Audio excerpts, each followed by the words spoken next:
जम्मू कश्मीर के रियासी जिले में एक बहुत बड़ा आतंकवादी हमला हुआ जिसमें 9 लोगों की मौत हो गई है और 33 लोग घायल हुए हैं। घायलों का इलाज जिला मेडिकल कॉलेज में किया जा रहा है। 2 टेररिस्ट दिखे, एक तो इधर विंडो की साइड से पहले अटैक किया उसने, तो मैं बेहोश हो गई। उससे अटैक से मिरर लगा था विंडो का।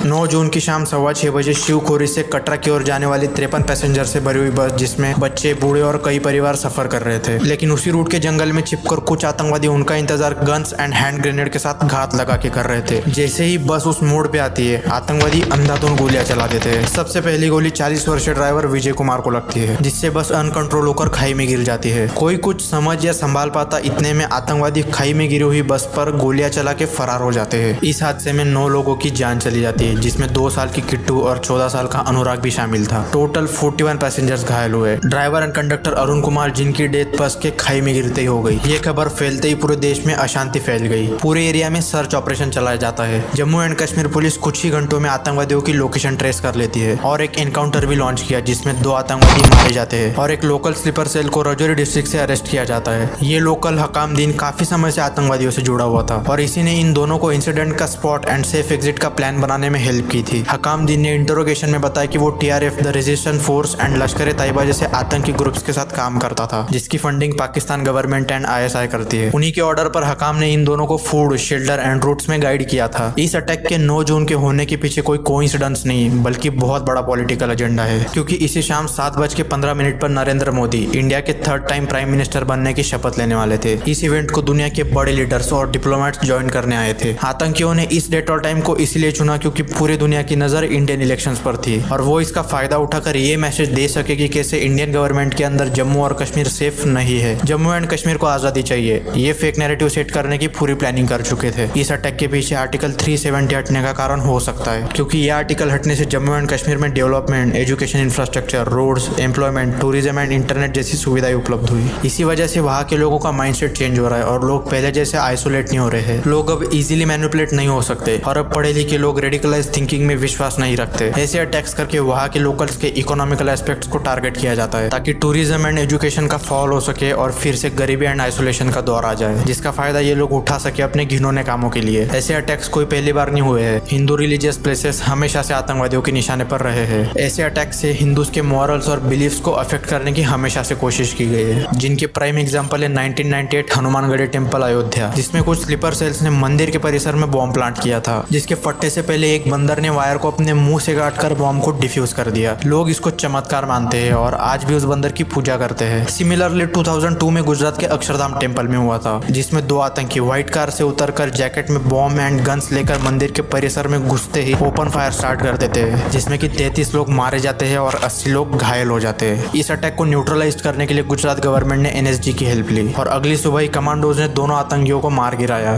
आपने एक चीज जरूर नोट की होगी कि इन सब अटैक से एक पैटर्न सामने आता है कि ऐसे अटैक्स में हमेशा हिंदू तीर्थ स्थलों को ही टारगेट किया जाता है और इसके पीछे एक बहुत बड़ी वजह है। तीर्थयात्री किसी भी जगह का टूरिज्म एंड इकोनॉमी बूस्ट करने में कैपेबल है और ऐसे अटैक से डर के लोग वहां जाना कम कर देते हैं और इसी वजह से लोकल मर्चेंट्स एंड बिजनेसेस को काफी नुकसान होता है, जिससे अनएम्प्लॉयमेंट एंड गरीबी बढ़ती है, जिसका फायदा ये आतंकी ग्रुप्स उठाते हैं। अपने मतलब के लिए गरीब लोगों का ब्रेन वॉश करके उनको अपने टेररिस्ट ग्रुप में शामिल करवाकर अपने ही देश के खिलाफ यूज करते हैं और ऐसे अटैक्स होने के कारण लोग इस्लामिक रिलीजन और नॉर्मल मुस्लिम्स को हेट देते हैं। लेकिन ये बहुत गलत है, क्योंकि लश्कर ए तैयबा और TRF जैसे टेररिस्ट ग्रुप गरीब और वीक माइंडसेट वाले लोगों का ब्रेन वॉश करके उनको अपने फायदे के लिए यूज करते हैं। तो आपने वीडियो में नोटिस किया होगा कि मैंने एक टर्म का यूज किया है, ब्रेन वॉश और मैनिपुलेटिंग। आइए इसे डिटेल में समझते हैं कि कैसे एक सिंपल इंसान आतंकवाद की राह पे चलता है। किसी भी इंसान के आतंकवादी बनने के पीछे बहुत से रीजन हो सकते हैं, फिर वो पॉलिटिकल, रिलीजियस या पर्सनल भी हो सकता है। इन लोगों को दूसरों की जान लेने के लिए ट्रेन किया जाता है, लेकिन कभी आपने ये सोचा है कि एक नॉर्मल आदमी आतंकवादी बनने के लिए कैसे माना होगा? Brain washing. इस टेक्निक का यूज करके आतंकी अपनी विचारधारा को नॉर्मल इंसान के दिल और दिमाग में प्लांट कर देते हैं और उनके मन में अस वर्सेस देम की भावना जागृत कर देते हैं। ऐसा इंसान फिर हमेशा खुद को समाज का सताया हुआ समझता है और अंदर ही अंदर बदले की भावना में घुटता रहता है। ऐसा करने से टारगेट पर्सन के दिमाग में करेज ऑफ कन्विक्शन की भावना जग जाती है। इसका सिंपली ये मतलब हो जाता है कि उस इंसान को ये लगने लगता है कि उसको किसी महान काम के लिए चुना गया हो। वही मसीहा है जो ये सब सुधार कर सकता है। करेज ऑफ कन्विक्शन को अलग अलग पाइपलाइंस के थ्रू इंसानी दिमाग में प्लांट किया जाता है, फिर चाहे वो वो पॉलिटिकल एंगल हो या रिलीजियस। ये ऐसे रीजन है जिनकी वजह से आज पूरी दुनिया में आतंकवाद फैला हुआ है। अब ऐसा नहीं कि इंसान के अंदर करेज ऑफ कन्विक्शन नहीं होना चाहिए,